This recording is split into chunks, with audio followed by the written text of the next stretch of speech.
Hey everyone, Eric Watson here, freelance writer, player of games, writer of words, recorder of videos, and tabletop role-playing aficionado. Welcome to another DM's Guild review, my written and video review series where I take a look at the adventures and supplemental material at the Dungeon Masters Guild website. This video will be reviewing the player class, the Owlbear, designed by Jackson Lewis for Dungeons & Dragons 5th edition. A review copy has been provided for the purposes of this review. If you enjoy my videos, consider using my affiliate links if you're online shopping and supporting me via patreon.com/roguewatson. Shoutouts to my platinum patrons, Joe, Will, Tiny Dancer, Manuel, Basil, Tom, Huskar124, Wizard Princess, and my favorite D&D player. And gold patrons, RPG Papercrafts, Charming Grenade, Pretty Boy Numa, Marcos Dade Vicente, Gilberto Shiny, AK Cert to be Adam, The Desert Lion, Sam, Arash, Lumpy Spuds, Jerome, Fatboy619, Scalenia, Nick. Thank you all very much for your support. The Owlbear is not a monster supplement. It is not an adventure. It is not even a player race. It is a player class, the Owlbear class. How do you make an Owlbear class? Well, you have to assume the player has been transformed into an Owlbear somehow, which it even says in the introduction that most player characters can find themselves non-consensually transformed into something at some point. So assuming your player has been cursed in some way, including, I guess, at like level 1 as part of their backstory, then you could create an Owlbear class. So it, regardless of what their actual race was, and you keep all of your initial stats, but you're now an Owlbear, and you follow an Owlbear's proficiencies. It even has starting equipment. You get a D12 per Owlbear level, which is pretty hefty. I mean, it's a goofy, silly concept, and I think the designer knows that, and there's a couple jokes in here which I laughed at and are pretty fun, but it also treats it with a lot of seriousness. It has the professional design, it's got the little introduction, the creating the quick build and all those things. It includes subclasses, which is nice, and it actually feels fairly well balanced, although class balance is always a very tricky thing for me to comment on because obviously I'm not playing through this and I'm not playing a Owlbear character from level 1 to 20, so it's impossible for me to really say how balanced this is. It's just all I can do is look at it at a glance and compare it to what already exists and all the things that I've reviewed and just get a sense of, does it feel like it's well balanced, and more importantly, does it feel fun, unique, and interesting? You're a damn Owlbear, so you're pretty interesting right from there, I think. It does do a fun thing where you gain, kind of similar to the fighter battle master maneuvers. So you've got some, in this case it's called ferocity, so you've got a pool of points that you can then spend. I don't think you're actually rolling dice, you're just spending this as a finite resource in order to do different attacks and unleash different abilities in combat. It's pretty much all combat related, this class. And then, I missed on when you get these back. I don't think it ever actually says if you get them back on a short rest or a long rest anywhere. It just says that ferocity is a pool that you can use. Unlike, as I mentioned, the Battle Master Superiority die, I don't believe the dice themselves, I don't believe there actually are dice. It's just a pool of points that you can spend. Kind of more like key points, I guess, at that point, from to compare it to the monk. It's kind of a combination of like a wild-shaped druid, obviously. In fact, one of the subclasses even gives you druid spellcasting. The subclasses, there are 3 of them, very obviously. There's a fighter subclass, a spellcasting subclass, and a stealthy rogue subclass, which is, if you're going to do basic subclasses, that's probably the way to go, and they each have pretty decent abilities. It's fun, but it does do a serious job of creating this class, and as I mentioned, it does feel decently balanced. So I think overall it's kind of a thumbs up, and it's just this one class. There's not too much to go over, but because this is an entire product that's one class, I'm also going to be much more acutely aware of any flaws or design issues with this class. As I mentioned, the ferocity lacks any kind of short rest or long rest notes from what I can tell. I assume the Owlbear is proficient with their own natural weapons. I don't think it actually states that. In fact, it says proficiencies, weapons none, armor none, tools none. I love the starting equipment. Could be a handful of berries or a slightly pointed rock. It says for quick build, give them the Outlander background, or don't, I'm not your dad. That's kind of a non sequitur, but also very funny. I appreciate that. Half-eaten rations, hoot hoot. Like, all right, it's goofy, it's fun, we're having fun. I'm fine with that. Honestly, I am. I think it's a fun idea. You get extra attack at 5th level. You gain those ferocity points at 2nd level. You also gain the ability to summon like a little beast familiar, which, I'm assuming, obviously owlbears are great. It's one of the staples of D&D. I believe they're a trademarked monster, so I don't think anybody can just use an owlbear. I think you have to have the D&D license to actually use owlbears, and, yes, you've got beholders and drow and all these, infamous D&D things, but, I mean, come on, owlbears. Such a great creature. I don't know of any owlbear that can just summon beasts, though, so it definitely takes some liberties with using... And obviously, if you're just going to take the monster and turn it into a class, there's not enough there for a full class, so you do have to expand on that, which I thought the ferocity thing was a fun way of doing that. So, for example, lunge is like... And a lot of monsters have this, where you can, I think, move a certain amount of distance, and then if you connect with your attack, you can force them to make a strength save, and they can be knocked prone.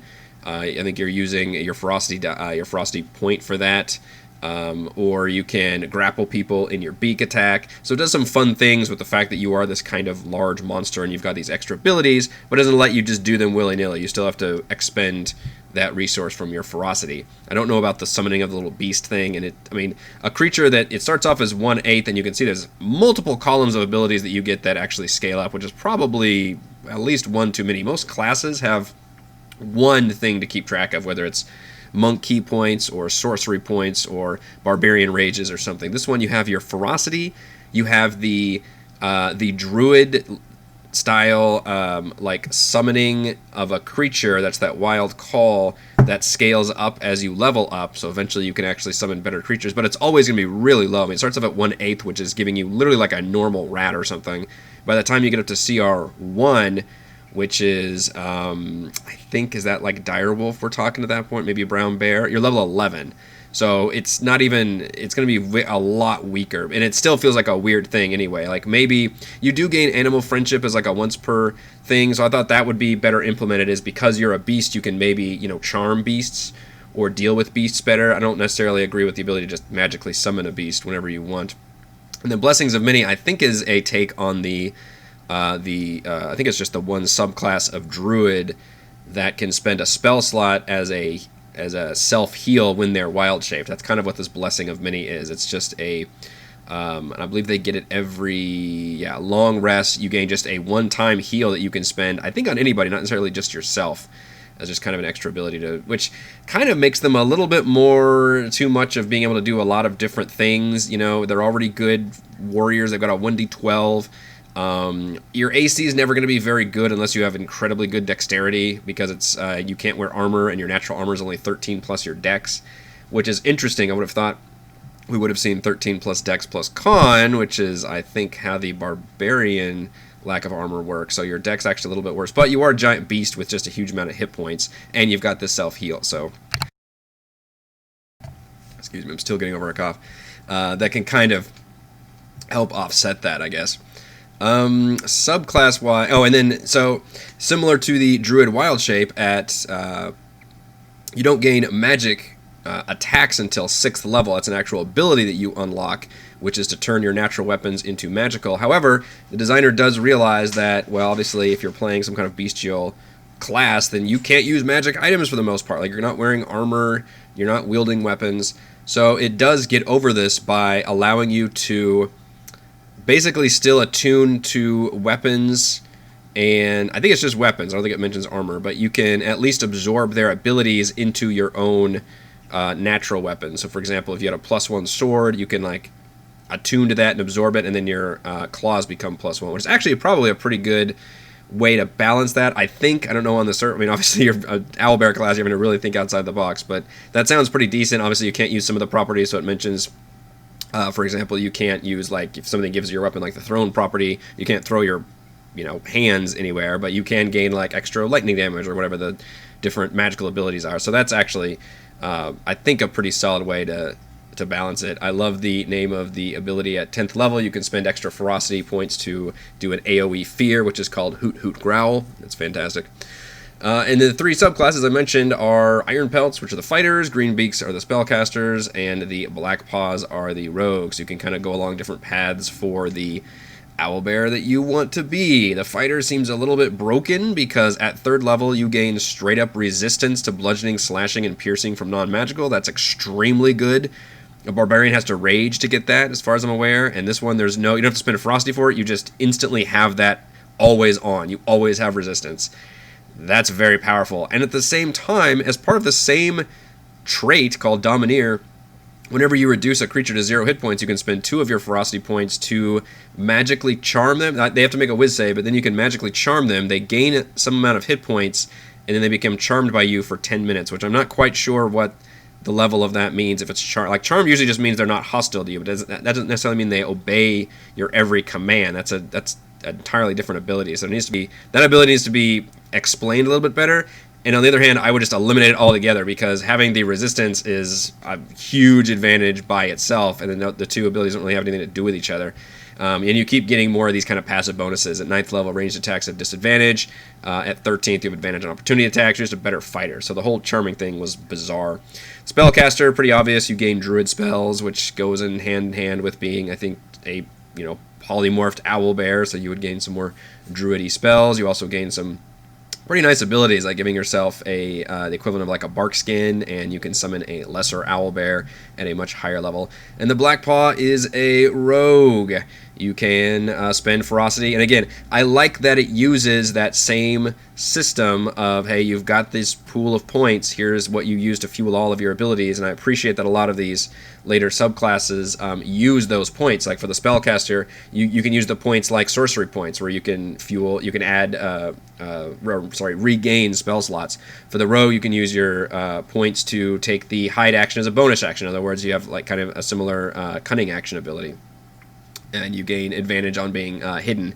So I appreciate that it uses the ferocity points. I think that does a good job of making the class fun and unique, while also still basically borrowing from other classes, which at this point, with 12 classes in D&D, is pretty much how most of the new class designs are going to work that I'm seeing. It's very hard to create a completely original concept and idea without just heavily borrowing from other classes and making your class kind of feel like it's this meets this with a dash of this, is pretty much how all of these are going to work. And you hope that you've got enough unique elements to make your class different than all the other ones. In this case, you're a goddamn owlbear, so that's probably going to be new and different enough as it is. Would I allow it at this table? I don't know. It's so goofy and weird, but you also have like very monstrous classes in D&D anyway. I mean, bugbears and lizard folk and Yukenku are pretty weird. It does mention you can speak normally, so that's not an issue. That it gets away the fact that owlbears don't normally speak. But I mean, at the one hand, it's kind of as strange as everything else. On the other hand, I guess you also don't really have hands, so that probably creates some interesting limitations and restrictions there. But it takes a silly, goofy idea, which it's self-aware about it. It makes some jokes, but it's also not entirely jokey, which I appreciate. It's not just a big goofy like, haha, you're an owlbear. It's more like a, hey, wouldn't it be fun to be an owlbear? And here's how I think I would honestly balance this. And I think I can appreciate that from a design standpoint. I think it's fun. It balances kind of, again, up in the air. It's hard for me to judge based on that. Some things feel like it's a bit too much. There were a few rules questions I had, namely on when the ferocity comes back, but otherwise it's pretty clear-cut. The font's a little tiny for my taste, but otherwise it's well formatted. I mean, there's artwork throughout, which is really nice considering the whole thing is only like 6 pages long, so I appreciate when you actually bolster it with, just because you've got a small product doesn't mean you have to think small. You can still make it look good, you can format it well, you can include artwork and all that, and I really appreciate that this does that. So let's go over my pros and cons for the Owlbear. Pros, a goofy, self-aware class concept that nonetheless feels decently balanced from what I can tell. Pros, I enjoyed the 3 subclasses that emphasize fighting, spellcasting, or stealth. It's very obvious to see, the inspirations for all 3 of those, and you can really play the Owlbear in different kinds of ways. And they still use that ferocity pool in smart ways, too. Cons, there was a lot of little nitpicky stuff I had, but the biggest con was that there's not a Xanathar-style table for extra elements. So, like, in this case, it could be any traits that your owlbear has, or like the reasons your owlbear was cursed, or something like that. And something that Xanathar's Guide to Everything smartly added with their new subclasses was all these extra tables that really added some flavor to each character class. It was like, here's what your favorite, venue is for a entertainer, or your favorite instrument style, or just different things that really allowed you to flesh things out. And the table just is a very D&D thing that just gives you several options to think of. So, and again, this is not something I would normally even include as a complaint if this were part of a bigger product, but because this is literally just the one character class, I'm going to be very scrutable about looking at anything that is missing here or could be improved. And the biggest thing to me was the extra details, and especially on something like where it says creating an owlbear, like you must decide what kind of curse was hurled onto them and all that. That could be really expanded into a lot of different, including a table, but different, maybe not quite adventure hooks, but something that was more expansive about giving a reason of how this owlbear was created. Or maybe you can go the other way and say maybe you were originally an owlbear that was awakened and gained sentience. That'd probably be harder to roleplay, or maybe more enjoyable. That could be a whole other category to do it. So the more of those added kind of tables in there would have really added a lot to this product. Final verdict: if you ever stared in wonder at the majesty of the mighty owlbear and thought, why not me, the owlbear class is for you. Thank you for everyone watching this video review. You can see my written review at roguewatson.com. You can support my work at patreon.com/roguewatson. And you can follow our own D&D adventures here on my YouTube channel. Thank you.